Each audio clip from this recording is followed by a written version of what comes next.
Õppimise efektiivsuse suurendamiseks on mälutehnika nimega alusta oma keha ülaosast ja liigu allapoole, sidudes iga uue teema kindla kehaosaga. Näiteks pea võib seostuda ajaloo põhikuupäevadega. See tehnika töötab, sest meie aju on väga hea ruumilise info meeldejätmises ja kehaosadega seotud mälestused on eriti tugevad.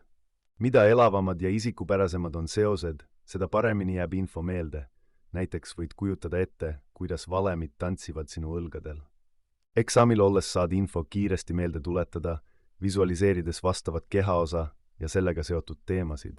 Regulaarne harjutamine muudab selle tehnika kasutamise üha loomulikumaks ja tõhusamaks. Mida rohkem sa seda tehnikat kasutad, seda kiiremini suudad luua ja meelde jätta uusi seoseid. See meetod sobib hästi ka rühmaõppeks, kus saate üksteisele oma seoseid selgitada ja nii õppimist veelgi põnevamaks muuta. Kasutades seda tehnikat järjepidevalt, võid märgata olulist paranemist oma õppetulemuses ja info meeldejätmises.